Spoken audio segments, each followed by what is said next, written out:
It ain't hard to tell where to get the latest merchandise from Backpack Broadcasting. Gear is now available via TeePublic. Visit the Backpack Broadcasting TeePublic online store to get shirts, hoodies, mugs, and phone cases. Represent your favorite Backpack Broadcasting shows, including the Sports Walk, Sideline Stories, and of course, the Ain't Hard to Tell podcast. Check out the special offers for our podcast listeners at http://t.pub/lic/backpack. Get in the game with your official Backpack Broadcasting gear today.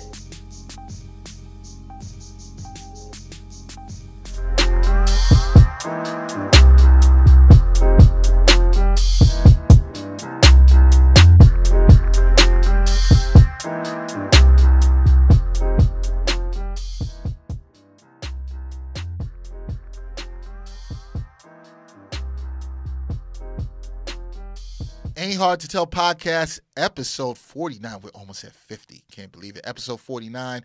Dexter Henry, Brian Fonseca, and back for the second time. Yes. Yes, First sir. ever guest representing Australia. Yes, sir. We're and back. Greece. And Greece. At the same time. He is a writer for ESPN Australia.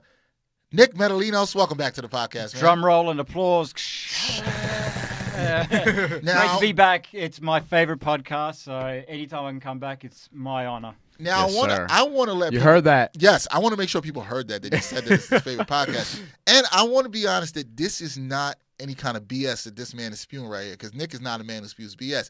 Nick, well, allegedly. Well, at least to me. We will get into that also. Okay. Now, Nick had been hitting me up. Nick and I have been talking pretty much throughout the summer because I was trying to get him on the Sports Walk, which we still have to do. Yep. And Season 2 out now. yes, season 2 out now. Thank you for the promo. So I got to get Nick on the Sports Walk because we haven't had any Australian or Greek people on the Sports Walk, and we need that. So Nick's been hitting me up like, yo, man, when am I coming back on the podcast? I have. He's like, I saw Michelle Eubank. I saw Howard Beck back. I thought we were friends, And man. he's I like, thought we were yo, friends. you didn't have me back. And he I'm came like, on before both of them. and they I came- just remember that. And yes. It was like episode 14. Michelle, you was like 23 or something like that. and Howard Beck was like 17. or something Yeah. like that. So you came before, Yeah. and we had both of them back. And we had to have you back. Yeah. And I told Yeah. you we weren't dodging you. We weren't trying to, you Well, I know. was in Australia for a couple of months too. So That's true. I did go back home to Australia. That's so right. How was that? It was good. It was good. You know, it was great to see the family, but yeah, it's always going to be home. But the funny thing is, like, I've been in New York 6 years now, right? So every time I go home, I love seeing the family. My sister's got 3 kids that I miss and I don't get to see, you know, so I love spending time with them. But I just feel like I go home and like a week later, I'm like, man, I can't wait to get back to New York, you know? Like, Damn, I do love you this probably city. never thought you were going to say that. Yeah, not that quick anyway. Yeah. I would have thought maybe at least 3 weeks with the family before they drive me crazy. But I was like, no, a week. I want to get back to New York. But Yeah. I do love going home. Do love spending time with the family. But since the last time you were here, you could see that we have new location, new Yeah, studio. yeah. What do you think of it? It's great. I told Speak into this microphone. Speak into this microphone because you're like moving around. You got to get used to the new home. Yeah, it's not like the old setup. I'm about to, you know, spit a hot 16 as well. So. Yo, we're here I for think that. you said that last time. Yeah. You know? Yeah, so you got to bring the bars So I got to bring now. the bars now. All right. Right. Let me go write something. I'll be back. Right. No, I was telling Dex, you know, I've been watching the videos that you guys have been posting, and I texted Dex, and I did it in my best PM Dawn voice, and I said, you guys are moving on up. I go, I like it. I like the new studio. And I was like, yes, I like that. No, Yeah, we've been here at Gotham Podcast Studio for, I think this is going Since August. August. Since August. We love it here. People here are great. So Our now engineers are great. this so, is yeah. this is basically the start of month number 4. This is November. Yeah. We love it. We love it here. It's fantastic. It's been a great studio. Everybody, the guests that come in, they love it. I think it's better for our guests when they come in. So Even though I got lost walking around yeah, the you floor. got lost. I'm pretty sure you guys didn't treat Howard Beck and Michelle you like that. So No, we actually sent them to another building. I prefer bringing people in here than bringing them into a college. That's just me. yeah. No, it's just Yeah, I was actually like, because I was walking around. And I that's not intended as disrespect. I'm just saying, like, No, I hear you. yes, it is. I was walking around the floor. I couldn't find you guys, right? And then I was like, maybe I'm at the wrong address. And then I'm like, if I'm at the wrong address, that security guard's doing a poor job because he let me straight up. He let me straight up. You're at the wrong address. He let you straight up. You might not be working. Yeah, he's like 9:30. F it. He's like, you're Australian. You're not going to do any damage up here. Just go up. Yeah, man. So that's good. You got to go home. And we were actually talking about this before we came on. Last time you were on the podcast, we spoke a little bit about some cultural food. We spoke about some Greek food. We spoke about that, and I told Nick that I had been. Y'all were beefing a little bit though, because y'all haven't had your Greek food date yet. We spoke about this. This is episode 14. Now we're at 49. And we still set up for some Greek food. You know what though? Just collect that down to being in New York, because I've got some close friends. We'd like to catch up, a couple of times. Like we try to do like once a month, right? I want to do it, man. There's 4 of us getting together for a lunch, right? I swear, if we get 2 every year, we're lucky. Yo. That's what happens as you get older, and it gets tougher, man. It gets tougher, man. You got work, you got other commitments. Dexter having kids. It's tougher sometimes for me to catch up with friends, and it sucks. Like I was trying to catch up with my homegirl, and we both work in journalism, and it's just like we've been trying to plan this for weeks, and then I got sent to Florida twice, and had to come back, and it's just like it's hard to plan. Yeah. So us not having Greek food is not that surprising. No. Although I have had Greek food, or what I thought was Greek food in another situation, without Nick.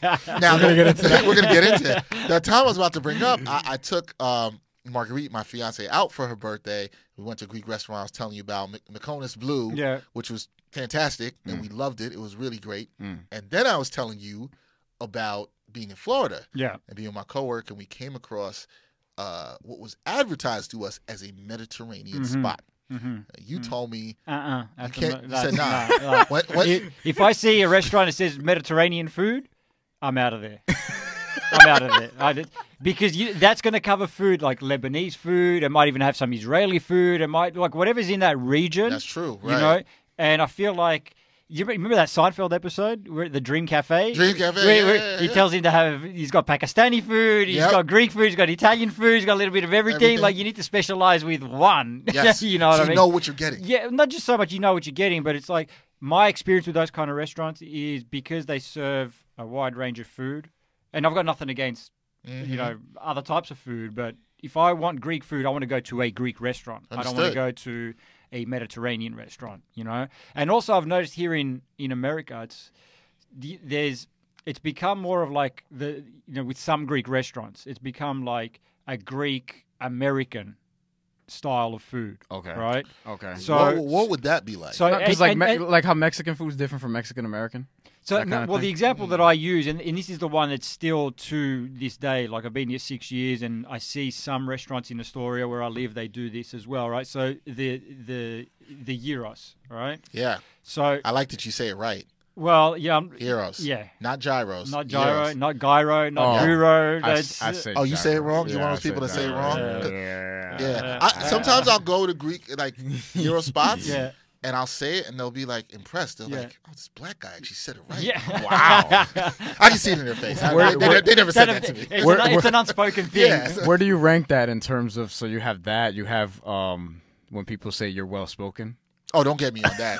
Now as a 35-year-old black man, if somebody tells me they're well spoken, I'm going to definitely ask them, "Yo, what do you mean by that?" Like straight up, like, what do you mean? Yeah. Because I don't understand what that means. I still don't understand. I know what they're trying to say, but I'm going to. I'd be insulted if someone said that to me. Yeah. Like, well, how did you think I was supposed to sound? Well, because I've got tattoos, I don't know how to speak. Yeah. That's true. You could get that also. And because you're from Australia. You know what someone said to me the other day? Like, to go completely off topic. We're fine with that. So, this lady said to me, because she'd seen the Ball or Nothing shows that we've done for ESPN. Yeah. Plug that. Which are dope, man. And then, talk about that. Thank you. And then she met me in person, and she was like, she goes, you seem like you're actually quite the intellectual. And I was like, I go, yeah, I do think that I'm pretty smart. She goes, no, because you come across as like, what was the word she used? I can't remember. But she said like, not cocky, but just very confident and very, like. You can't be confident and smart? Look, I didn't take it in the wrong way in the sense of like, I knew she wasn't trying to be like malicious or anything like that to me. But it was just weird, like, why can't I be an intellectual? Yeah, why can't you be both? Yeah, right. No, I don't understand. I don't understand that at times too. What was you going to say, Brian? I'm sorry. I don't think intellectual is as insulting, I guess, as some of the other things. If somebody doesn't think that you were an intellectual, it can be insulting. That means I think that you were not smart enough. Yeah. I don't know. Yeah. I'm just theorizing here. But back to your point. Yes. People who are, I won't say people who are doing anything, but you have this Mediterranean food. So everything's kind of under one umbrella. Yeah, so I was talking about the gyros, right? So Yeah. I've noticed here in America, they've got 3 types of gyro. So if you go to Greece, there's 2 types. You've got pork and chicken. But here's chicken and lamb. Well, here they've got pork and chicken, right, which is actually like those sort of chunks of meat, put on the rotisserie thing, Yep. and they go around. I'm a fan. Gyro actually means go round. That's what it means, round. I didn't know Right? that. So when gyros is the meat that spins around, right? Right. It's not like the meat. That's not what the meat's called or anything like that. It just means it goes. That's how it's cooked. And then there's also, I've noticed over here, they've got the gyros, which is the lamb and beef mixed in. Now that one's more of those sort of thinner strips that they sort of slice down. Slice down. You won't find that anywhere in Greece. Huh. No one in Greece eats that. Right? Okay. If anything, that's more of a Turkish thing. Like in Australia, when you say I'm going to go have a kebab, that's the kind of meat that they use For the kebab. Okay. for the kebab, right? Okay. No one in Greece eats that. Okay. Huh. But that's more of like you come to a few Greek restaurants over here and you see it there and it's like, all right, it's a Greek American sort of. Well, we have a surprise if somebody walked into the studio. Here. The God. Oh my God! It's a party. We Forget about it. We just Forget had it. Anthony Don Puccio. Cappuccino and his consigliere. This just got Don way Napolitano too Italian is for in me. the building. One of you gotta sit. One of you gotta sit over here. One of you gotta sit over here. Somebody's got to come here. We got to do that. We do. Wow, this was unexpected. This is the first drop-in guest. Pooch, how you doing, man? Good to see you. It's good. Who's gonna sit over here? So, 'Cause Nick, Mike, I you just want to sit there? Scott, are you gonna sit there? I'm always at the head of the table. Okay. All right. This episode just turned into something completely different. this is you. That's you. Make sure the sound is that good. nobody expected. I just Scott wanna is the say- head of the five family, so he's got to sit over I want here. to see the red light on. Let's go. Turn it up. I just want to say, Nick. Oh, I knew about Pooch. Yeah. He said that he had a surprise. Yeah. I did not know it would be Scotto. That's all right. Yeah, we kind of knew Anthony was coming here, but we had no idea Scotto was going to be coming in here. I didn't either. We just came, Irina Pavlova had a going away party. We were in the city. Wait, she's Jesus. going away, and I didn't know about this, and I would have came to the party. I would have went to the party. Yo, what about Scotto with the humble brag, like Irina Pavlova? No, Irina's one of my favorite people to work for the Nets. I wish I did not know that. This what do we say? Hey, I guess I did not have the exclusive invite. on the very down low. I'm gonna have to send Irina a message now because I did not know of this. I but don't this know is her number, so I don't know if I can hang around with Well, you guys. let's just reset for a second here. Just walking in, we have Anthony Puccio, who's been a guest on this podcast before, writer for NetsDaily, fantastic guy. And also head of the Puccio crime family. I'm not going to offend. I'm not going to offend my Italian brothers and sisters out there. I'm not going to do that. Are we allowed to laugh? Yeah, I felt like I couldn't laugh at that one. I was like, I'm not going to laugh at that If you're one. not laughing, you're not living. No, I won't be living if I laugh. Yeah, and I get a there hit you put go. on me. There That's you not go. going to be good. Pooch, any comment? I'll let you guys laugh, but Metallinos has been under some fire with Nets fans. Yeah, we're gonna we're gonna get into that. Let me just We're gonna get into that. Let me just say, you better watch him. So. Hey, I don't understand. Why do they call him Joey Buckets? He doesn't make a bucket. This is Mike Scotto doing impersonation of Nick Metallinos. How you doing? That doesn't sound anything like it. Hey, Pooch, do me a favor. Hold your mic up, man. Bring it a little bit closer to you so we Yes, can sir. hear you. Yes, Yeah, sir. we want. We actually just touched on that. The whole just- Joe Harris tweet. and we're gonna get into and our other guests so people could know. We have Michael Scotto, who we've been trying to get on here for some time as well too. Right. Writer of for the Athletic. No surprise that both of you And guys are in suits. No, of surprise. course not. You guys Of do course look like not. you're about to go put a hit on Yeah, somebody. You guys do. they're made definitely guys, do. man. They're made guys. Don't make jokes. Yeah, I'm not messing with you guys. As long as you got the video from my man right there, Jeff. Yes, Jeff, we gotta- Jeff's got the video. we had to do it right. You know. Well, you guys are. I think by far. Well, did Puccio wear a suit the last time he was up with us? Blazer. He had a and- blazer and a on. turtleneck. So now With you the guys gold, with the gold chain. with the gold Of chain. course. That's important. Of course. Which made you authentically Italian with that gold chain right there. But both you guys are like the best dressed people. Pulled out the chain. Oh. You guys are the best dressed people who've ever come on this podcast by far. I thought about going with the pop collar and no tie and whatnot to Irina's thing, but in talking with Pooch, you decided to go with the tie. the consigliere. Yeah, we decided to go with we decided to go with the tie. I figured throw it with a little net. black we got suit. Some black. Yeah. With You the look like you're gray. dressed for a funeral that could have been a hit you put on somebody. You want to know something You know funny? what's funny? He asked me. Wait, Nick asked me all the time. I started coming out to the games with. I have like a book, and Brian Fonseca knows about this because we went to the ACC tournament and we got a book. I still that's- use it. That's a notebook, and we started using this. So I carry it around with me all the time. And everybody says, "Well, what do you got in there?" I'm like, "That's the hit list. What do you mean? What do I got? I got my notes. I got my notes in there for all the questions I got to ask." Top of the for list, everything. Nick Metallinos, right? I'll tell you what, don't say that around me. If I didn't know, see, I know Scotto for going way back, but if I didn't know him, I'd be like, no. Dex, you're on the good side. Thank you. You're good. Thank you for letting me You know. got the blessing. Thank you for letting me know that. You're Dexter, a thank you for stand-up letting guy. me know. You're a stand-up guy. Yes. Dexter the muscle. We know this. I don't know about that, but well, as long as I'm on the good side, I'm fine with that. I mean, As long as you guys call me a stand-up guy. Dex, he's a friend of ours. Hey, We're good. He's a friend you of better ours. watch yourself. Yeah. He's from south of the border. He's from Sicily. I mean, we could do the Joe Harris thing now. Yeah, let's. It sounds like you want to get Well, to. well, we were just talking about Greek food. I mean, I don't know if you guys want to talk about. I'll get the bring some tweets. Italian food in here. We just talking about some Greek food. Oh, But Pasta fagioli? but what I can't believe you guys just walk. You guys walk. This is the first time anybody walk in the middle of the podcast. getting roasted. We're gonna take Two off the guys suit. coming I in don't know how extra Pooch is Italian in lasting here, over there. and it's good. He thugs Anyway, it out all the time. Yeah, when Oh, you all the time. when you edit this in later, can you add in like the Sopranos theme music when they walk in? I think I can play a couple of seconds of that before there's any copyright issues. Woke But, up this morning, but- got yourself a gun. Right now. Oh. yeah. Hey, I'm always for that. That's always fine with me. A cigar. So anyway, you got Nick. We're talking to Nick. Yeah. You got into some beef Yeah, yeah. with some Nets fans. With the entire Nets fan base that consists of about 11 people. Oh. No. Shout out to Bob Windrum and NetsDaily. Oh man. They got mad at me. Hold on. They got Right now, mad you at piss some me. people off. I'm going to read the tweet. It said, Oh, no. and this was from when the Nets played The Warriors. The the Warriors. Warriors on Sunday. Section of the Brooklyn crowd are chanting Joey Buckets when Joe Harris scores. And this is from @Nick Metallinos on Twitter. Am I missing something?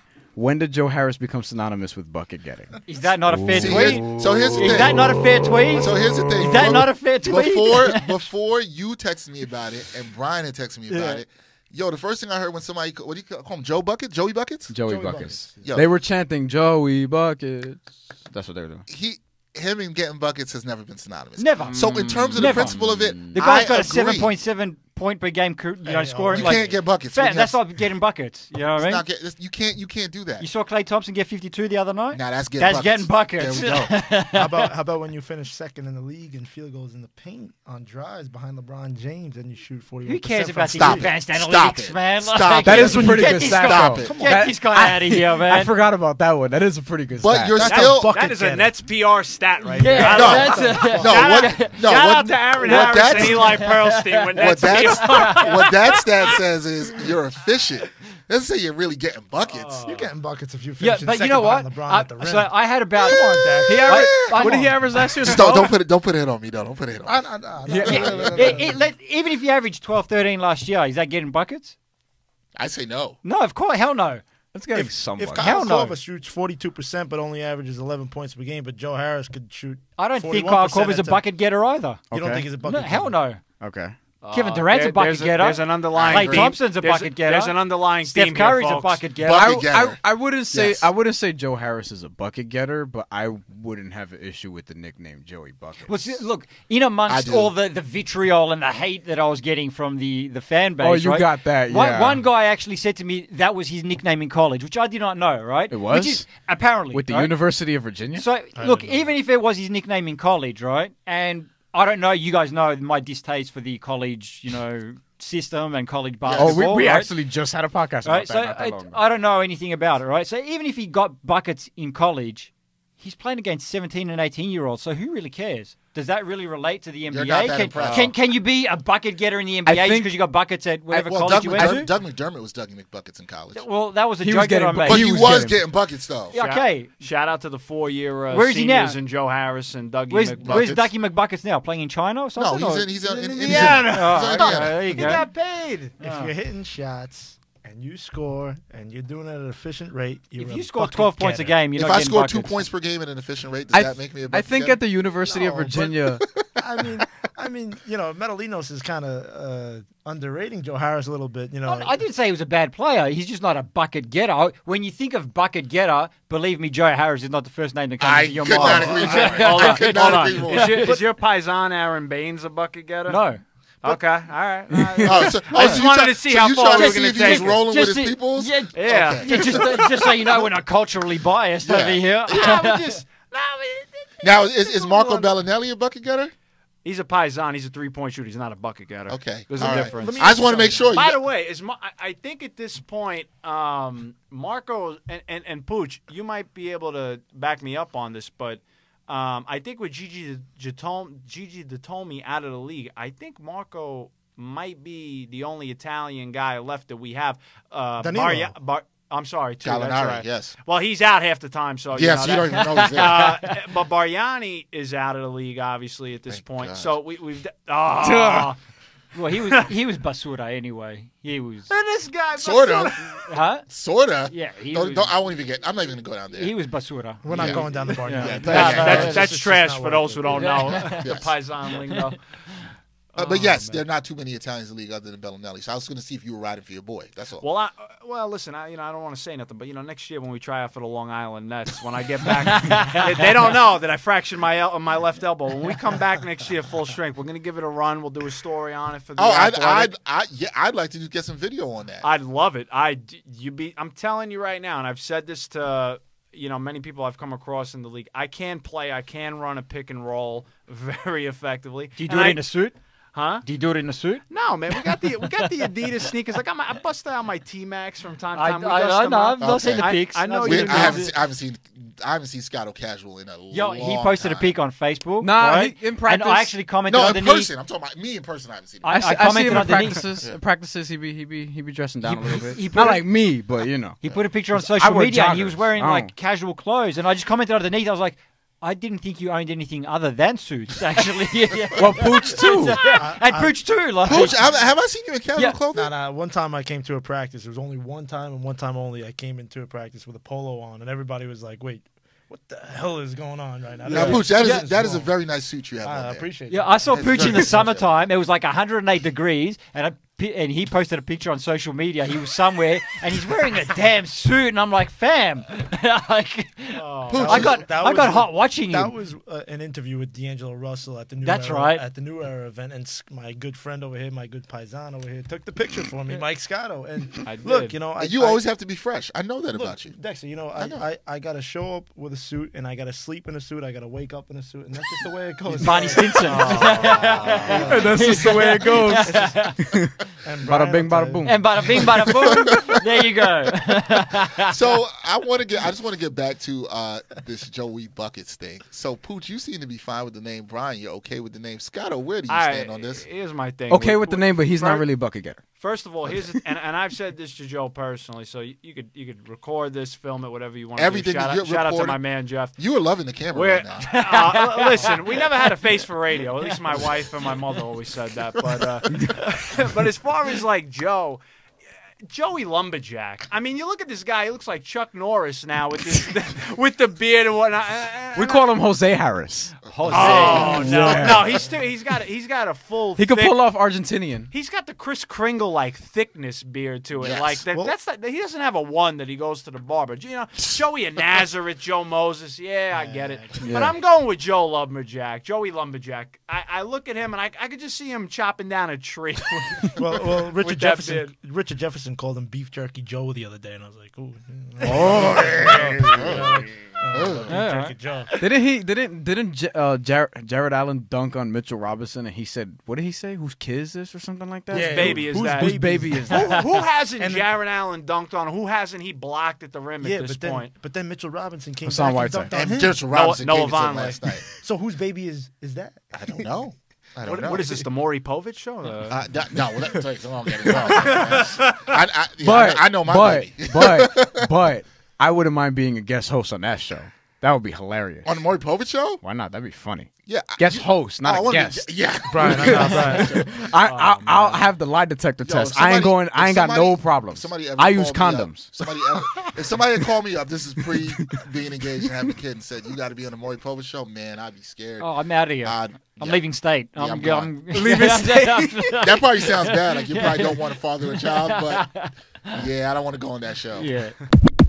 Hey, we got all these people here.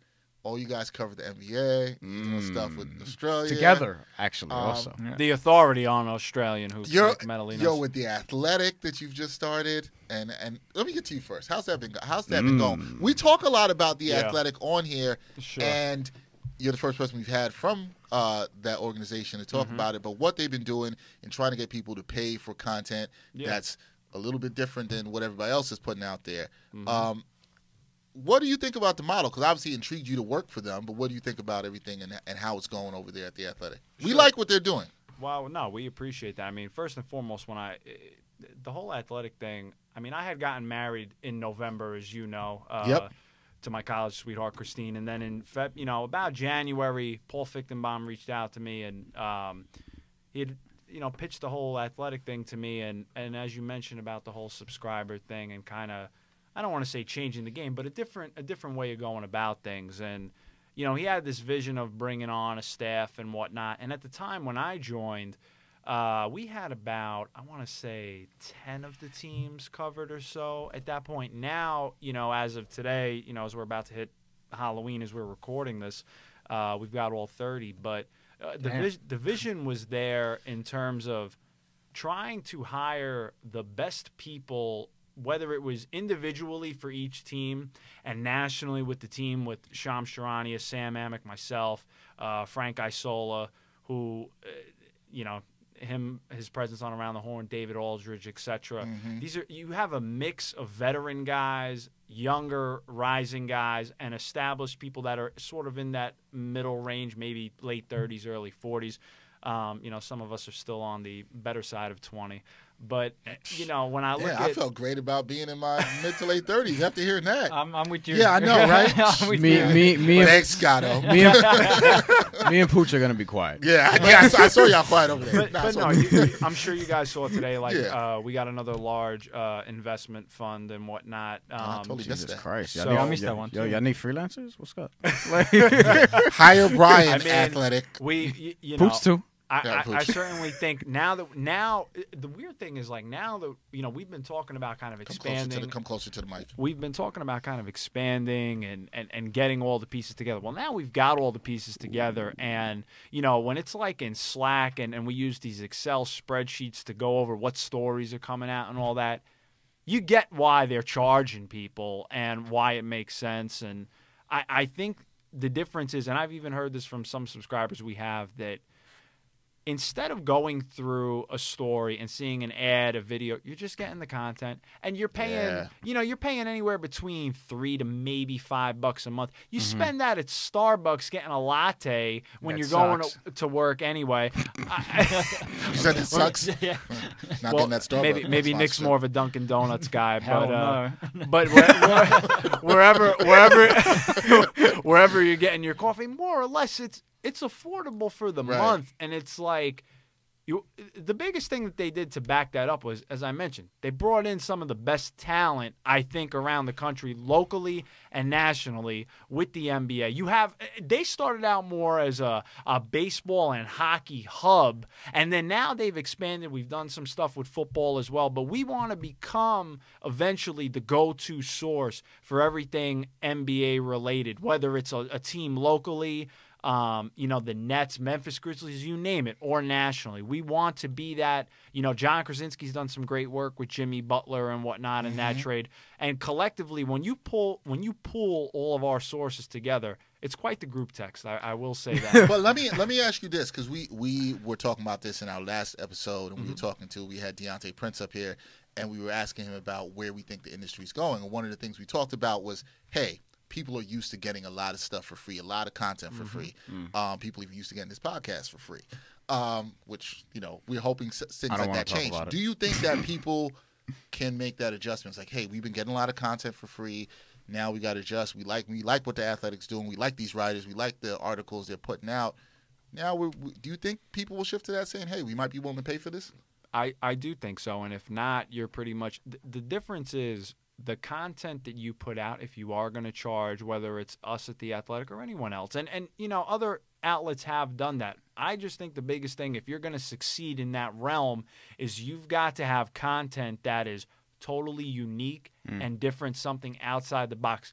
We're not here to aggregate everybody else's stuff, and we've seen that at a lot of places and whatnot. We're coming to you with original content, stuff behind the scenes, some unique stuff. For example, one of the things I'm working on, and I'm sure Pooch knows this because he's got ties to the Brooklyn Brigade, doing something. Who loves a Nick right now? Exactly. Who's got a hit list out on Nick Pooch Joe did. Harris. He's so Pooch did. Pooch is like, yo, we coming for you. Pooch gave the order. You know what I mean? Pooch gave the order. I hope people are watching this on YouTube. If something happens to Nick on the way back to Astoria, we all know. I'll be like, yo, Pooch, what's up, man? Nick sleeps with the fishes. But no, like we're trying to do different stuff, and we're not doing like traditional game recaps. I know a lot of the newspapers are doing that, and instead of using that time to be like, kind of pressed on a deadline right after a game, when people could just look at a box score and kind of put two and two together. Twitter now I think Twitter has kind of changed that realm. You see a lot of the highlights, you get a sense of the game. Yeah. You've got people like Brian Fonseca live tweeting from games, live tweeting from practices as we're asking the questions. Pooch does a good job of live tweeting as well.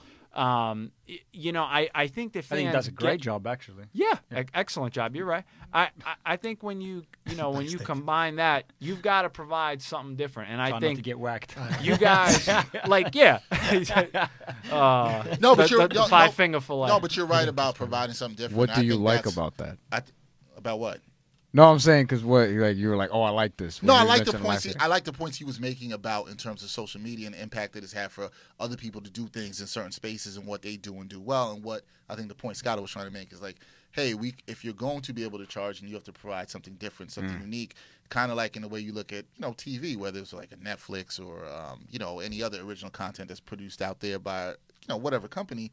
They're doing something unique. And what I'm saying is I think there's some people think this can happen, but I think there's spaces for everybody to exist and coexist in the content they're creating, and I think that's dope. Absolutely. Look at you guys bringing in 3 like NBA guys out of nowhere on a random show. You never know what you're going to get. You didn't even know we were coming in the studio. I knew Pooch was coming. We knew Pooch was coming. I was gonna have Pooch crash Nick's episode. And then he kept saying, "I got a surprise," and I'm like, he told me about this. And I was like, I don't like the sound. Yeah, I was like, damn. Now we're gonna get whacked. Can I just say also for our listeners or anyone watching or anything like that, Pooch, Scotto. I mean, we all are great friends in here, but the 3 of us, because we make a lot of these. I make a lot of these Italian mafia jokes. You know what I mean? So there's nothing. We're very good friends. They make jokes right back at me, so it's nothing. No, but I am fearful for my life because I do think they're gonna whack me one day. You're all family. I mean, I would say out of anybody here, actually, Dex. Correct me if I'm wrong. You probably knew me the longest from when I first came out of college and started at Real GM. Obviously, Nick, I had gotten to know over the years through Gemini Keys, our brother. Since I moved over in 2012. You were one of the first people at the games that, I started talking to. And then obviously Pooch. Right. And a young rising Scotto's probably the person I know at the stable the longest. I knew you when you were in school. At Hofstra, Still at Hofstra. Shout out to Hofstra, the Pride. Right as you graduated. And Scotto, when, I don't know, I was probably maybe we're talking maybe 10 years ago, so probably 25. Scotto after graduating, hits me up and asked me to have lunch, right? Remember we had lunch? Did we go to Chance? I want to say Chance on Smith Chance on Street. Smith Street. Still lunch remember that? lunch in a public place, just so make sure nothing happens. I was trying not to get whacked. It's like that dynasty in Goodfellas, Yeah. That's gonna be the name of this episode. De Niro makes him sit in the sit in the diner by the window. We did not sit near the window. We did not sit near the window. No, we did not. We did not. I do remember that though. That Chance, was a while ago. And I remember the reason I'm so proud of Scotto is I remember him asking me just a whole bunch of stuff about where he should go in his career and what he should do. So to see him where he's grown, and this is for everybody here, I'm always happy about seeing where everybody's going, but see him, I remember sitting and asking me, like I don't got the answers, man. But I mean, I told him stuff. I told him about working hard, just to be serious, working hard and working at it. And I talked to him even days when it didn't seem like it was paying off. And things were absolutely. tough, and we talked about a lot of stuff like that. So, and that's the whole thing for everybody, listening to. Even now, I kind of get the whole like Uncle Mike treatment, as if like I'm this veteran in the game, and I'm like, I'm 29. We're on the cusp of 30. I've been a vet. It's different from when you were 22. But think about it to like us, for example. Then because you've been here for 8-9 years. This is my 8th season covering the league. Yeah. So to like Pooch and I, who it's been a few years, you know what I mean? Then we're looking at that from that perspective. Then you are Uncle Mike, and obviously because you are great at what you do. Like if anyone follows Mike, he's broken so many stories as well and news and everything. I think he broke something today. I'm not even lying. I'm not even lying. I think you did. I muted him, so I wouldn't know. But I appreciate that. To see that rise from everybody, and then to see, and Pooch talked about it when he was on here, to see, I know what him and Bryan are going through. They're kind of where you were at that time too, and I think me and Nick, we're like the elder statesmen here, which is weird for me to say because we still go through some. Of our own BS too, but to be like elder statesmen in the game and kind of have shifted into different places, it's a hustle. I don't think a lot of people that are either listening or watching, maybe that want to be in this space, realize that. God bless you, first of all. That's number one, due to sign of the cross. But as far as getting into the business, when I first started out, and I know this is the same for all of you guys more or less, we've had like side jobs where we made our money in other places. You pay your dues in the world of journalism first. You prove yourself. And then when you show what work you can do, by the grace of God or somebody taking a chance on you, you get an opportunity. And when you get that one opportunity, if you get it, that opportunity, you better kill it. Yeah. And not like motivational Mike Scotto. Not even. But he's right. You can't even just like, well, I did a good job. No. We're not here for that because somebody else is waiting literally outside that door. Yeah. A young up and coming guy. That's us. Shout out to Brian Fonseca and Anthony Puccio. We're waiting. They try to take your spot. But you know what though? There's a difference though.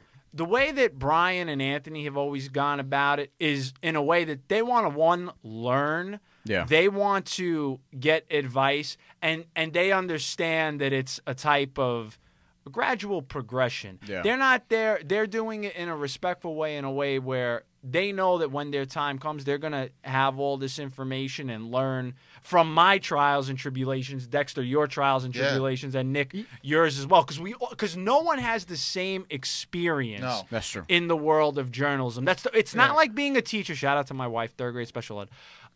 It's not. You don't have a one-track way to become a teacher. You maybe become a teacher's assistant, or you become a substitute teacher, and then you become a teacher, and that's it. Unless you become a principal or something like that. That's what you're going to be. In the world of journalism, you can go from so many different angles behind the scenes, whether you're a producer, anything like that. To whether you're on television or you're a writer or anything like that. Now you've got people who are video guys that are breaking down film, analysts, columnists. You have so many different realms that you can go into. And I love it. I love that. It's challenging, but I love the opportunities that are there. But that's also changed because I feel like for example, if I was 10 years older, I probably wouldn't have done a podcast as part of like the things that I'm doing because that wasn't really a thing 10 years ago. No, you know what I'm saying? Like wasn't. that's something that we're sort of doing now. And to your point about the side job thing, I just want to say all my jobs are side jobs. So everything's a side job. Everything's a side job right now. now. And what I wanted to add to that was what Jobs Mike in was air saying, quotes. like in terms of paying your dues, like people look at us where we're at now, like, I'm with ESPN, he's with The Athletic, all that sort of stuff, and they're like, they didn't see the work that we put in to get there. Yes. People expect, all right, I'm out of college, why hasn't ESPN given me a contract? I'm out of college, why isn't The Athletic signing me? You know what I mean? It doesn't work like that, fam. I didn't just come to America and get handed a TV show by ESPN. Right. Yeah, Which is even more of a battle from your perspective, coming as a foreigner, Right. as you know, with all due respect, like, that's a whole different other set of circumstances that you have to deal with. Just to get that credibility, and I think people may not even understand. We try to talk to Pooch about this in here, and Bryan and I talk about it all the time. Right now, they don't even understand the work these two guys are putting in to my left over here. And I know it because I see it, but Pooch has been, from time I started with NetsDaily, has been like a sponge. And Bryan was that too when he came on NetsDaily and had that opportunity and just trying to do that. And those are the things you were speaking about. Those guys are doing good. But to what you're saying too, people don't see that, the work. I saw the work you put in. I watched that growth. They did it. When I look at individually Bryan and Anthony, they've done it in college. When I think of like my freshman or sophomore years of college, I was just finding my feet within like what I had to do for assignments. I was going out here and there. These kids, they're ahead. They are at NBA games, and they're learning how to be better reporters and going through that process, which everyone does. You've done it. You guys are all learning. We're still doing it. You're always continuing to learn. That's another thing. You're always continuing to learn. And Woj, I've had my share of conversations with Woj in the past, and Woj, one of the things aside from building relationships, he emphasizes that even now, Woj, who's the best NBA reporter, arguably, I would say right now, that he even now is still learning and still agonizes sometimes over when to put a story out, when not, and make sure. These guys, the fact that they're starting out when they're freshmen, sophomores in college, and now that they're out of college, as you mentioned, Dex, they're way ahead of the game. I didn't start till, I started at Real GM, I think my senior year of college when I was at Hofstra, and then after that, doing stuff. And for some people, you start out not getting compensated for it, and then you work your way towards it, which we've all had to do, I feel like, in some point. And the job that these two guys do, I look at it, and I'm like, they're doing the job of a professional, seasoned reporter or journalist. Yeah, absolutely. They're not working as college guys or freshmen or sophomores, whatever you guys call them over here. They're working as seasoned reporters. And with that said... The work that Pooch does... Honestly, I take my hat off because he's at every single Nets game, and he's watching the Nets on TV, away games and stuff like that. Yeah.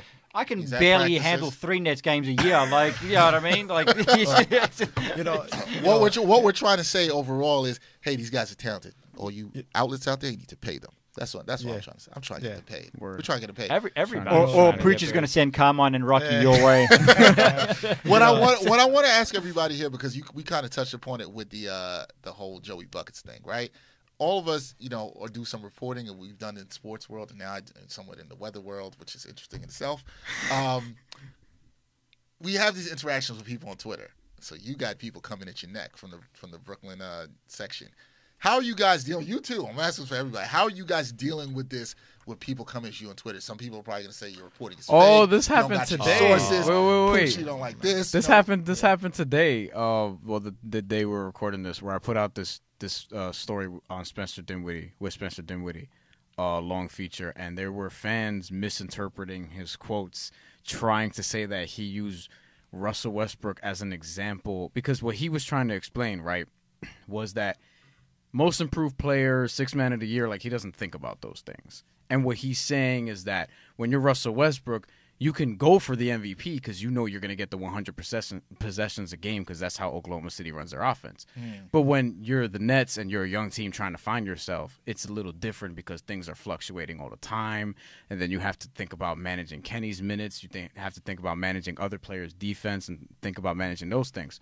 But people use his quote about that as an example of him saying that he wishes he was getting more touches and things like that. Shocking. Something was used out of context. Whoa. And so That's somebody, very unlike Twitter. yeah, so somebody, and of all people, I just think Spencer Dinwiddie's too smart for people, man. He because is. They just don't Well, understand. that's why they take him out of context. And he wore those shoes on the second game of the season with Bleacher Report, ESPN. Yeah, you did a Associated story on that. Press, Plug and that. And I wrote a piece on that because he was saying, I appreciate the media. I understand how hard your jobs are, and it's not your fault that things are taken out of context, right? Like, so like what Bryan just said, you know, Spencer is such a smart guy, and he makes such great points. And if you read his full quote, you'll fully understand what he's trying to say. And obviously for us being behind the scenes and knowing these guys and covering them a full season, you understand their personality. So you do really understand, you know, for Spencer, it's like he's a very competitive guy. And again, he's a very articulate and smart guy.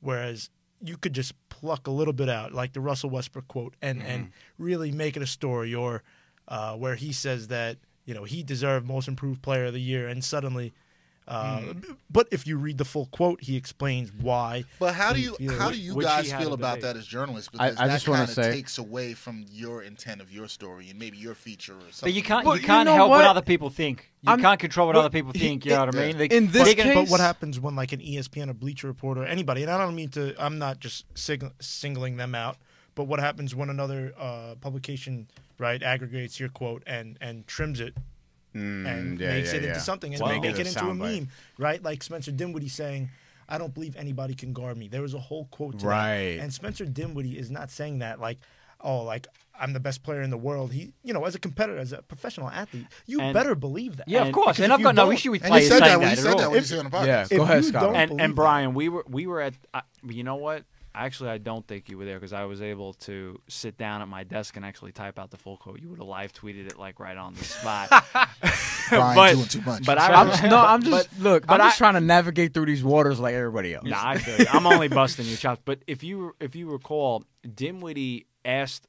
I remember this because we were in the scrum, and you know, Greg Logan was there in Newsday, Brian Lewis of the Post, and I was there.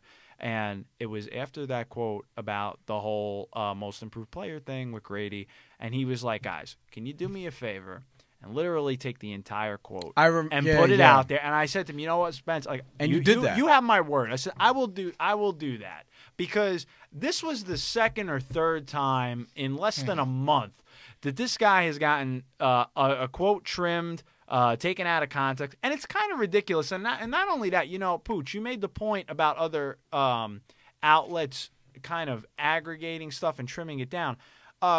You know, Spencer's in a contract year, and this is a guy who's come back from an injury that's kind of career-threatening. I just think, on top of it not being right to always take things out of context in general, especially when you have all that going on, he just became a father this past summer. Yeah. Let's pump the brakes a little and let's not, like, you know, take something out of context and make him look a certain way when he's not like that. You guys mentioned that he's a very smart dude. He's very articulate. Yeah. And, you know, in the world of Twitter where it used to be 140, now it's 280 characters, you know, people want to fit it into the one thing. And it's like, guys, listen, go on Microsoft Word. Write the whole quote out, screen capture it, put it up. Because you know what? You're doing the right thing overall. And you may not be the guy who, quote-unquote, gets it first, but I'll tell you right now, you're going to gain the respect. And this is for all young journalists out there, you know, and whatnot. Scotto, school in the Hold on, I'm going to write this down. Mr. Scotto. I'm going to write this down. You get the notepad out. Go ahead. That ACC pad. You will gain the respect of the people that you cover, executives, etc., and that will take you way further than a short-sighted tweet. You know, it's almost like this culture of, and this is something that's on Instagram. Oh, do it for the gram. Well, like, I gotta tweet that. You know, That's true. Everyone wants to be first. Yes. You know, That's the thing. That's the thing I think that affects all journalists is that everybody wants to be first. And you find yourself in this competitive mode. I want to Brian. say with this whole Spencer Dinwiddie thing, and he did respond in the comments to one or two. It was literally like a couple fans just saying that that's what he said, and he was like, "Look, man, that's not at all what it was or whatever." Do you think that helps him though? Because, like, for example, Brian, you just brought up the point that it was one or two people, right? So Spencer Dinwiddie is a public figure, and Spencer Dinwiddie has X amounts of tens of thousands of followers. Person X who tweets something who has no idea what they're talking about, all due respect to that person, has maybe 100 followers. Who cares? Whatever that person says is 369. Okay, shout out to my man with 369. You know what? In the grand scheme of things, no one's seeing that. But if Spencer Dinwiddie responds to that person, then it becomes something because he is a Dinwiddie public argues figure. with fans. But I think in this case it was different because you could see that even when I was responding, like, dude, that's not what he's saying. Just read the story and you'll know. Is that Giving people, yourself a plug, yeah. But people, no, that's literally what I said though in the comment section, and people were retweeting Spencer's comment back. Most people, I would say 90% of people, I guess, that read it seemed to see what he was saying because they, I don't know, actually read the story. Right. He just felt the need to correct, that one person's thinking, and there was only like 2 comments anyway. So I think Spencer Dinwiddie too is again, like, he's actually trying to make a change, like with putting context behind quotes and things like that. He's actually. Again, I think it's dope that he's aware of that in that way. And and to answer his question, like, does he really need to answer that fan? No, but you know what? That's what makes him real. That's what makes him so likable is that he does answer them. And me and Bryan, we collab on this thing called Listen Up on NetsDaily. Yep. And I encourage fans to listen to it after games because it's all the audio from the Nets, whether it be a press conference or a post game interview, whatever it might be. And I encourage fans to listen to that. And it's raw. It's not edited. Yes. Right. So you could hear the full context of the quote, how they're saying it, and again, the full quote of it, how they're saying it. And you could read so much from somebody just by hearing their tone and things like that. Whereas if you're reading it online, the tone and everything like that is completely shut off. And I'm sure Dex, Bryan, all you guys have texted a girl or somebody. I was just about to say that. Oh, man, I've had things go wrong. Word. Exactly. I'm like, yo, call me because you ain't going to understand me Your through text. your tone and everything is completely thrown off because it's seen through a screen. It's all through digital typing and things like that, and you don't understand what I'm saying. Everything am I I'm laughing? Am I laughing behind the phone? Am I mad at you? Did you put an emoji? Did you do Yeah. that? That's why I just communicating Like, gifts. man, some of y'all be thinking we trying to smash when it ain't all that, man. Come on. Dex, but you and I, Dexter and I think we avoided. We're at the game. We're at the game like Ghost on Power. Well, then again, but you know what I'm saying? Like, shouldn't that have been more like, I don't know, Tony Soprano? He was trying to connect with the more urban audience there. But you know what I'm saying? That's Dex? why I think Like, Spencer Dinwiddie does try to clarify what he says because I think he actually he does find it very important. He sees a lot of other athletes getting frustrated, and it's important that the media and the players get along. I do like that there's somebody saying something about it. And excuse me, I want to say and that. not passive aggressively going at it and taking a stand, which is different because you'll see some other players who like will have an attitude and maybe change their stance after, and it's like just say what you want to say. Like Dinwiddie's one of those guys that's 100, always real. Word, yeah. Jared Dudley is another guy who's very raw. Scotto wants him to talk every practice. You know what? And I don't want to give it away yet, but I had a good conversation with Dinwiddie about with Jared Dudley about a national story I'm working on about guys coming. When they come to town and they're playing on a West Coast team. He played for Phoenix with the Suns. And what's it like going out in New York and certain things? And some people would be like, well, and they'll give you the vanilla cone version. But he gave you the vanilla cone. My man gave me I like the food. The story that this guy gave me, my jaw almost dropped as I'm interviewing him. And I was like, that's what you like, the Does it real involve J.R. rawness. Smith? We want Jared Dudley on this podcast. Yeah, Jared Dudley said he would come on and talk about some Boston college basketball back in the day. Oh, yeah, that's right. I forgot he said that. Granted, with Scotto's point is that Jared Dudley is a 12-year veteran or something like that. He's more he's in the later stages of his career where a D'Angelo Russell or Karis LeVert, a Spencer Dinwiddie can't really be, saying what they're doing at night in New York City because shout out to Richard Jefferson on the Yes Network broadcast. That's a great point. Richard Jefferson is retired. He's in the media now, so he can say those things. Where these younger guys, they're going to try to protect their image a little bit. Of course. All right, so before I'm going to hold you guys real quick on something. Every episode, this is episode number 49. The 49th episode. Best what one we yet. do, What we do, I like that you have that confidence. I like that. That's good. I It like might, that. with that invasion, It might maybe. be. Maybe. I'm just saying. I don't know who's been on. We're gonna have to cut that audio clip. I'll give you a list. It's an impressive list. I just want to I plug think it's that. pretty impressive. These are 3 heavy hitters. I'm gonna vouch. Considering we don't have any agents and stuff like that yet. But hold on, this is the first episode. I just realized this. I didn't say this before. It's the first episode with 3 guests at the same time. That is We've done true. 2. This is That now is the first true. episode ever with 3 guests at the same time. That So what is we true. do for these Salute. episodes? This is why you should subscribe and pay. Word. Subscribe on Patreon. I agree. Yes, Raising glasses we and do have a salute. subscription option. So that's good. Yeah, I'll say salute to that. Yes. Salute. That ain't hard to tell. So what we do is we take a number of an athlete since episode 49, and we try to pick the athlete that matches this episode. Now, 49, I'm sure everybody's trying to think, do you remember an athlete that wore the number 49? Nah. I'm sure a lot of us can't think of it right Definitely now. a fullback in the NFL. Sounds like a Yo, that's fullback. exactly what Yeah. Deontay first said last Yeah. episode for 48. We I'm ended out up. then. If It was it's NFL, between I'm out. 48 was between Torrey Hunter and Jacob DeGrom, and we ended up going with Torrey Hunter. I pushed for Jacob DeGrom, but I was a little bit outnumbered in that regard. Yeah, the black people had to go with Torrey Hunter. Yeah, Um, I was being going nice with Torrey about Hunter, it, but all right. You know what? I'm just thinking of Torrey Hunter's when he flipped. Oh, my Torrey goodness. Hunter's highlight when he flipped over the Fenway Park wall I and just things did just went out. I just did a Google search for NBA players that wore number 49. Yo, it's terrible. Shannon- Hold on. Yeah, hold on. We got Hold the list. on. We We got have the the list. list. Pull it So up, Brian. Shannon Anderson's actually the first person we got, right?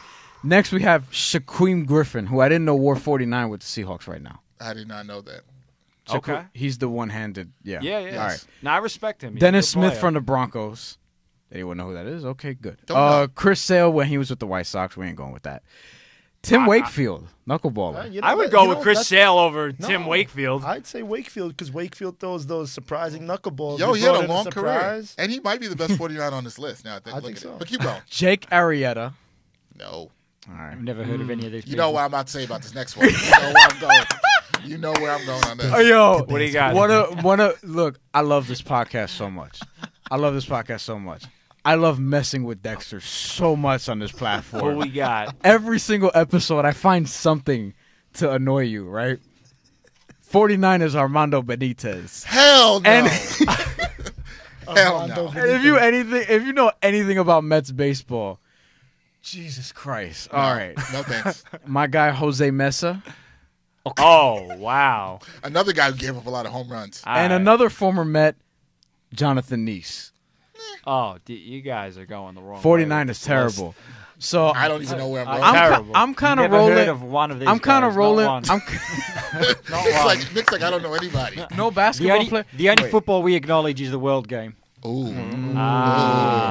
We should have had you on here for the World Cup. I should have had you back for the World Cup. Well, we did. Because I was the only person. You were in Australia. Australia. Well, one, you were in Australia, Yeah. and two, that was our lost episode, which And we people couldn't don't have know you about. guys because Italy didn't make it. Yeah. Hold on. Well, you should have had me on after they won. But yeah, this They won what? In What, 2006. 14 It years still ago? counts. Oh, So- you're so- talking about in the past. Oh. Yeah. I think I'm rolling with Tim Wakefield, but if y'all gonna go with Shannon Anderson because he wore that with the Knicks and Who's the Miami going with Heat. Shandon Anderson? Wait, shit. Nah. I'm I not don't- going. I Let's go so. Shandon Anderson because I know who he is. Oh. I will never represent Shannon Anderson on the Knicks ever. Okay, One of the players traded for I like Patrick Ewing in one That's of the right. worst deals in New York His- sports I history. I like Tim Wakefield. I guess. I'm going with Tim Wakefield. I'm going with Tim Wakefield too. Because That's Pooch three. said he was a knuckleballer, and we threw a knuckleball You wanted- on this yeah, podcast. exactly. I respect All right, that. Tim with Tim Wakefield. What do you say? Shandon Anderson because he's the only one I know. I think the knuckleball just makes too much sense. Tim Well, Wakefield got the knuckleball. Yo, I will say this though. Whenever I make a picture in the show, I make sure to have a knuckleball. It there always has to somewhere. come back some video game with you. Yo, Oh, and we God. got more on that coming soon. Yes. All right, so it's Tim Wakefield. What's up, listeners and supporters of the Ain't Hard to Tell podcast? We need some help from you, and it won't take up too much of your time. As we grow, we always want to hear your feedback, so take a minute or two to fill out a short anonymous survey. The survey link is right in the episode notes for this podcast. It's easy and takes less than 5 minutes. As always, we thank you for your continued support. NBA season, what's everybody's thoughts so far? It's been an interesting start, 7 games to the season. I'm enjoying it. You know me, I'm a League Pass junkie, watching as many games as I can, even though I'm starting to realize things may change for you soon. If you have a kid, I'm not telling you to rush and have one. But if you do, He's telling you not it's to. now a little tougher to watch these late games like I used to. Because now I got to get up. I got to take my daughter to daycare. So, staying up to watch these Laker games at 10:30 is a little tough. But I'm still enjoying the season. How's everybody enjoying it so far? Everybody's liking the season so far? Well, when you cover the Brooklyn Nets full time, and That sounds bad. well, look, this is my 6th season, so nothing really comes as a surprise until they have a victory against the New Orleans Pelicans, and the Pelicans aren't fouling while they're up by 1, and D'Angelo Russell throws the ball out of bounds somehow, and they find a way to lose. So No look just pass. they continue to surprise me, even though Even though they show a lot of. They show them fight. no, Yeah. they I don't know what happened against But the Knicks. it's time but to change that. you gotta now. get- We're not this- here for the moral victory. This is the year where I don't know where. So we actually did, the whole NetsDaily roundtable thing where we had our season predictions or whatever. I had them at 38, just creeping in, getting the 8 seed. wins. Okay. Yeah. So I figure this is the year, barring injuries again, Interesting. that they should be able to at least get enough wins to make you go, something's actually happening here. And I feel like that mid-30s to high 30s is that mark if they're going to prove that they're trending in the right direction. I was with 37, Brian. Just to have you 38, back there. 37. Scott, so you you're don't right seem there. like you're as I'm high with as you. them. Nick, I don't get that I- vibe. Look, But if you can't say nothing wrong, because Nets fans going to come for Yeah, you. look, I will say this, right, before the Nets fans really come at me, all right? It's all jokes, guys. I do know that there's more than 11 Brooklyn fans out there. Yeah. And two, when I said before that it's hard to watch Brooklyn games, look, they it's That wasn't much better. no, I will give the Nets this, right? Especially over the last 2 years, they've lost a lot of games, but they've actually been fun to watch. All right, Yeah. They do play hard. That and Golden I know- State and- game was and fun. yeah, it was actually. That was a really was. fun Yeah, game. really good And I game. will say this about the Brooklyn Nets: Karis LeVert is the truth. Yeah. He's going to be good. I actually said Michael Pena, who writes for Vice.com, Yep. asked me at the game against the Warriors a couple Yeah. of nights ago, and he said over/under on All-Star games for Karis LeVert. Oh, we And- went there Oh, already. that's yeah. interesting. and Wow, I actually okay. said, look, I feel like he's definitely going to make one at least in his career. Yeah. I didn't want to guarantee multiple All-Star appearances. I feel like he's definitely going to make one. That kid is good. It all He's depends. Is What he about the Jared? Nets' best player right now? Yes. Yeah. I agree. Yeah. Yes. I think so. Yeah. That's the not only and other guy you'd make a case for would be Jared Allen. Yes. Different type, totally different. D'Angelo- type of player. D'Angelo Russell? I think it's problematic that none of us are saying D'Angelo Russell. I think that D'Angelo- speaks volumes. well, Not problematic, but it speaks volumes. You know, I think it's between Karis and D'Angelo, and Jared's not there yet. But I think Karis is just, to me, is all around better. And back to your All-Star point, I do think he can be an All-Star because I'm looking at what his ceiling could be, right?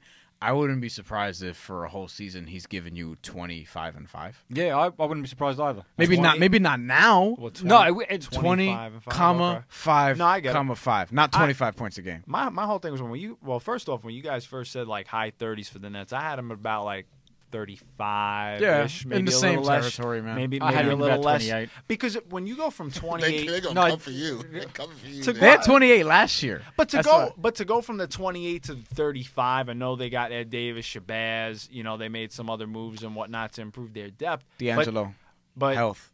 his health, yes. Yeah. But to go up 8 games historically in the NBA is very hard to do. Even last year, that was a feat for them. Now, That's true. my whole thing with you mentioned about LeVert.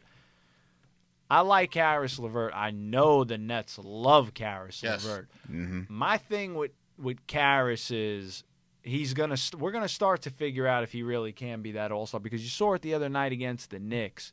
Now, when you're the focal point on Oh, a it's team, completely different. well, Karis was never the focal point of an opposing team's scouting report, and and you go in before the game and the assistant coach is drawing it up on the whiteboard, and you got your player. Karis LeVert was not number one at all. True. Now that changes, and you mentioned about D'Angelo Russell and Jared Allen too. My thing with Jared Allen is when I look at Jared Allen, he could be down the road, not at this moment, a top 5 center in the league down the road. And Spencer Dinwiddie touched upon this last year, and Jared didn't necessarily shy away from it. He said it's something that he could strive to get towards. With D'Angelo Russell, I think D'Angelo, this is the year, if you're a Nets fan and you're D'Angelo Russell, especially in a contract year going into restricted free agency eligibility, this has to be the best year of your career. Ain't looking like that so far. Now, but he's putting up some numbers like the past few games. He's been better lately. It's been like 26 and 4. Well, by the 25 time we and post 5. this podcast, we'll see because they would have had 3 more games. So Let me ask you this, Scotto. But the turnovers are bothering me with him. But that's all my story. go ahead. A lot of questions have come my way about Karis LeVert and the scouting reports being on him. Yeah. And obviously teams are going to adjust and for the Knicks they put Frank Ntilikina. If I can pronounce that correctly. Yo, don't mess up my boy's Frank, name. shout out to Frank Ntilikina. Don't pronounce it the way Steph Curry did the other night. I think he used one of y'all words. Like Steph Curry did the other night. You heard Steph Curry say it the other night? No, I missed that. Don't put that on. I know what you're implying. After the game at the Garden? I missed that. After the game at the Garden, they Yeah. asked Steph Curry, like in his post-game thing. Yeah. I'm not going to say the way he pronounced it, but it was... Oh, it sounded like the N-word? Yeah. Let's just stick sounded just like it. We'll just like stick it. with Frank. No, I totally missed that. I got to just say Frank, Yes. man. The French For right Prince. now. Because, the French phenom. That's going to go. That could get a lot of people in a lot of trouble. Yeah. But go ahead, Booch. But what I was saying is, a lot of people have been asking me on my Periscopes and through Twitter is, oh, now Karis LeVert is on the scouting report. He's the number one guy. Teams are going to start shutting him down. Well, you surround him with some talent, then he's going to be a lot better. He doesn't really have many players that he could, all right, the focal point is on me. Let me dish it off. He has who? D'Angelo Russell. He has Jared Allen and Joe Harris. Joey Buckets. Yeah. But is he going to Spencer. evolve into this go-to? Like, is he going to be like Donovan Mitchell, who, like, when he was at Louisville, was never this quote-unquote go-to scorer? Now he's evolved into this stud offensive player. Is Karis LeVert going to do something similar and take that mantle? Because he's always been a guy, in talking about Karis LeVert, who's been able to do a little bit of everything. He's a guy that's got a herky-jerky game, can play in the pick and roll, facilitate, rebound, plays defense, and he does score. But he's not, like, when I think of a go-to scorer, I don't think of Karis LeVert having this one go-to move, like a fadeaway over the left shoulder, a spin, a crossover. He doesn't have that, but he scores in all these crazy ways. I think he's established. He's got some hesitation thing that he does. It's like quick first step. Man. Yeah, it's But like, I want to. I'm sorry to cut you guys on that, but I wanted to ask Nick before he goes because Nick is, ESPN Australia and Ben Simmons watch. And, you called him the GOAT last time you were here. You did. Well, Goat, here, the yeah. future goat. So yeah. let me. Can I tell you? So we talked to you early last season when you were on here, and I watched a ton of Sixers games last year. And I'm watching you guys closely. Not you guys, but I'm watching the Sixers closely this What you year. mean, you? Nah. Yeah. Sorry. Yeah. Is he going to start shooting more? Is that something he's conscious of? Because when I feel like he's definitely. I mean, if you look at the footage this year, right, especially when he's on the 3-point line, look at the way the defenses play him. They give him like an acre of room to shoot that thing, and he's not even thinking about shooting that. That bothers me with his game. Bothers me. I feel like he's definitely thinking about it. For the moment, all right, he can impact the game and affect the game in so many other ways, right, where I don't think it's an issue right now. Okay. Right? Mm-hmm. I feel like it could become an issue if he continues this way and gets even more hesitant with his shooting. Right. But for the moment, it's like, I mean, Giannis as well, right? Not including this year, but he hasn't really been the best shooter either, in the course of his career. But he's starting to take some more. Now he's starting to take some more. But that could happen with Ben as well. But Giannis was affecting the game in so many different ways and doing so many different things to help his team win, where it's like, all right, this is not really an issue now. But now, like you said, he is taking more. Ben's in year 2. And we just started year 2. Right. We just started year 2. Let's give him some time. Year 2? Oh God. Yeah, technically. He doesn't need a. I'm not saying not right now. he needs Anyway, a shot. not right but now. he can get to the lane, and he needs the threat. He needs the threat of somebody. You got to have the threat that somebody's going to come and put a hand up. Give him an 18-foot jump shot from the elbow, and he's fine. He'll, as time goes on. Look at Jason Kidd. He was a guy that never shot. If Ben Simmons by year 7 can really become a knockdown 3-point shooter from certain spots, doesn't have to be from all over the field. Oh, he's dangerous. Yeah, He could be one of you Dame got if they you got to first- adjust because he's not going to have the same athleticism at that point. You know what I'm saying? Like you change your game. LeBron over wasn't the time. best about shooter LeBron? his first years in the That's league a- either. That's a fantastic point. One ask you about one other Australian Yeah. who I've been watching. Like I'm watching a lot of Jazz games. The real Joey Buckets, Joe Ingles.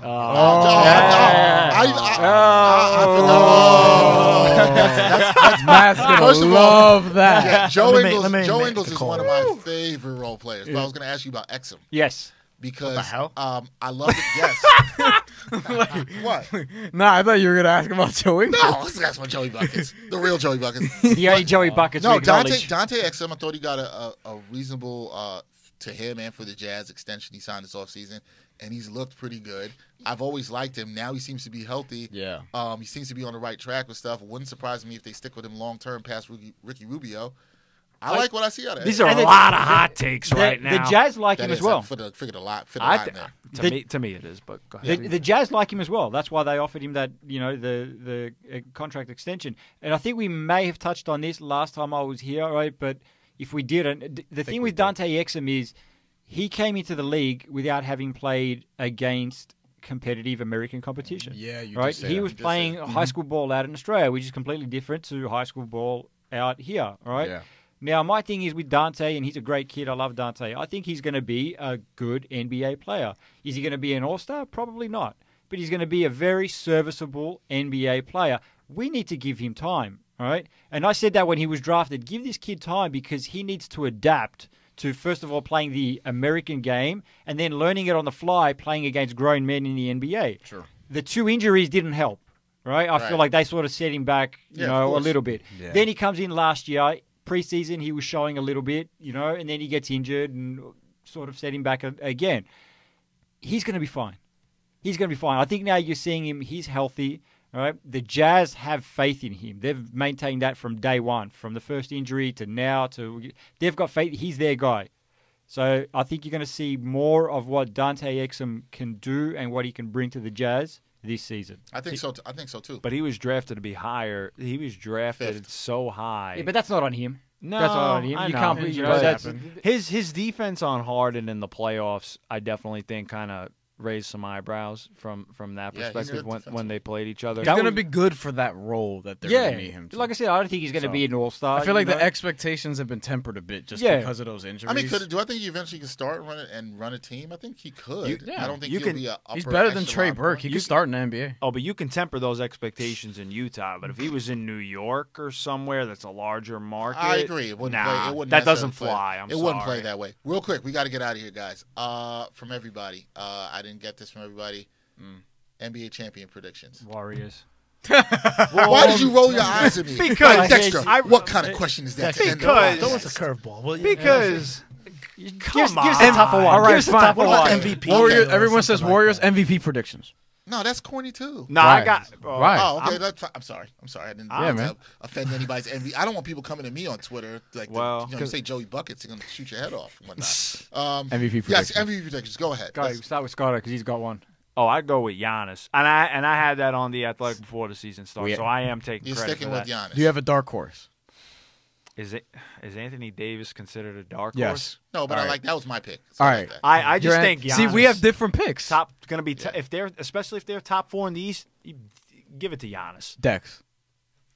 Yeah, I was kind of rocking on the Anthony Davis before the season started. Dark horse? Giannis wouldn't stop. My dark horse, who I don't really think is a dark horse because I think people forgot how good he is, Kawhi. Kawhi, yeah. Yeah. That's my dark horse. But I don't That's think not it's, bad at really, all. I don't think it's really a dark horse, but that's what I'll say. All right, go ahead. Who else? Nick? I'm going with my main man. I'm agreeing with Scotto. Oh, I thought you were going to say Ben Simmons. No. I'm Me going, too. I'm going with my main man, Giannis. Yo, you just trying to. We're you just doing trying it not for to get Greece. hurt out here. See, Pooch. okay. Pooch. I feel like you're gonna go. I think he's going to say Karis LeVert. That's my most improved player. Joey Buckets. Ooh. Joe Harris. No.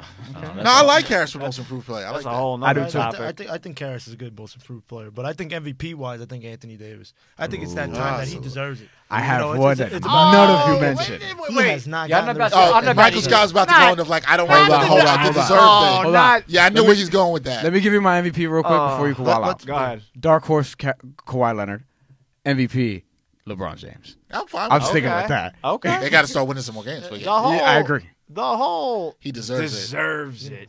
Coach of the year, LeBron James. That can't. Oh, GM of the year. No, coach of the year is Ty Lue because he's sitting home getting $15 million and got out of a bad situation. That's He is winning. Quinn I never Snyder, bought though. into that whole you deserve it.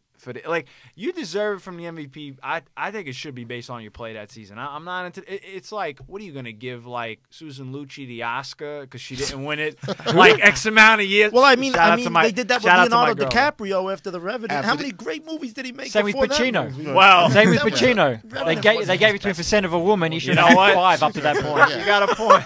Yo, You got a point.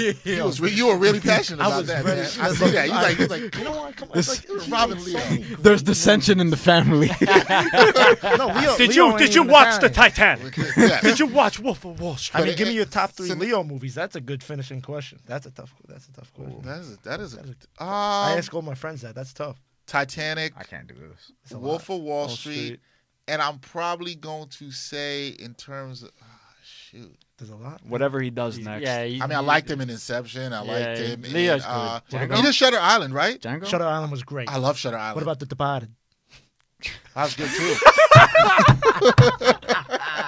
Yeah, that's my top 3. I gave it. What did I say? I said Titanic. Titanic. Wolf of Wall Wolf of Street. Wall Street. Departed. Oh, no. man. He said Shutter Island. Oh, I didn't say who said Departed. I said He Departed. did. Oh, you Departed. said He Yeah, did. sorry. Yeah, Is man. Django up there? Not for his Not role as high in there. as not as Okay. high as I like the that others. movie a ton. Okay. People don't even put Catch Me If You Can in there, and that's not my top 3. Man, but that's a good movie. question. You came prepared for this. Yeah.